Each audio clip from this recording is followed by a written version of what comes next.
Hey there, tell me this. Do you ever worry about getting sick, especially if you're alone? Mm. Now, I know as a single professional woman, you're there. People can count on you to be there for meetings, to show up on a Zoom call. Like you rarely ever get sick. You're there. And I know that you might get a sniffle here or there or, a little bug, but nothing stops you. You keep on going.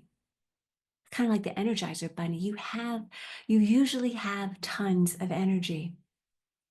And I also know that you're strong. I mean, it's amazing how strong and capable you are. You can move furniture in your home. You can like shovel the snow if you've got had a snowstorm and the HOA company doesn't, shovel your walks. And you're strong and powerful. And yet, are there times when you worry, especially in the middle of the night, about getting sick and having no one to take care of you? Mm. How does that feel? Do you feel inside? What are the thoughts that come up? If you do find yourself and you're concerned about being sick, who will take care of me? Who will help you make the decisions about what action to take?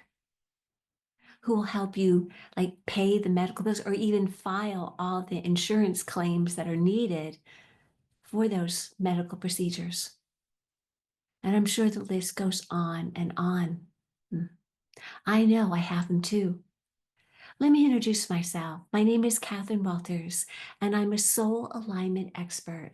And I help single professional women, evolutionary leaders who, for some reason, find themselves single at this point in their lives. And maybe your spouse passed on. Maybe you and your husband, former husband, decided to divorce, or you're separated. For whatever reason, you're on your own now, and your health is a big concern. Mhm. So, what do you do? Well, let me share some strategies that I use for myself and I recommend highly to all of my clients, most of whom are single women. What you can do when that worry and fear and concern about your health shows up, which is on a pretty regular basis, actually. So, one of the first things is be grateful for your health and your vitality. Mhm. Because when we appreciate, like, oh, I'm so grateful for my strong teeth. I'm so grateful for my healthy bones. I'm so grateful for my body. And oh, body, I appreciate you. I love you. I love you. I love you. We know in the energy world that what we appreciate appreciates. So the more you tell your body how grateful you are for it, it will respond in kind. The second thing I know is that you want to practice excellent self care. Now, not only because it's nice to look good and feel good and all of that, but because you love yourself. You're important. You're valuable. You're worthy of that excellent self care. So, whether that means you buy, like only organic, foods, or you make sure you get sleep when you're extra sleep when you're tired, or you put scheduling, working out with a trainer, or you have a trainer on your calendar, all those are fine because those are just some examples. Maybe it's a massage every week or so. That's perfect. But it can also be just the way you love yourself is part of self care. And the third thing is to listen to your body.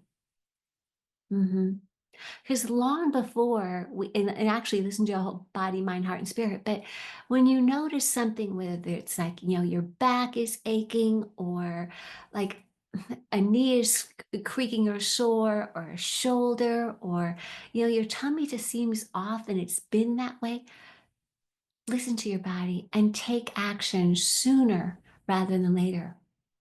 So, one of the things I notice about many women who are on their own is that they often wait for many reasons about getting a procedure done, a medical procedure done.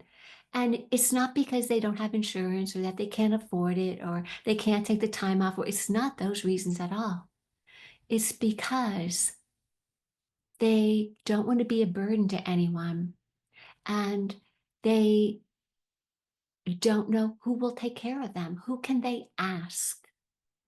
Because that's one of the biggest challenges for those of us that are single women is asking for help, which could be the fourth tip.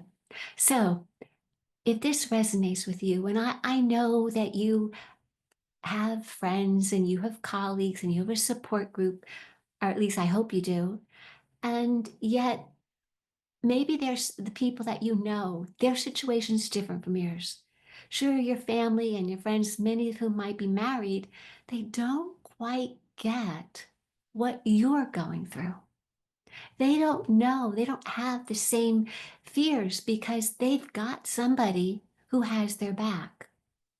And so, what I invite you to do is if you are interested in connecting with other single women, wide variety of ages, and sharing your thoughts and your fears, your concerns, your challenges about being a single woman, and just having that connection, then simply respond back to this post and say, single woman.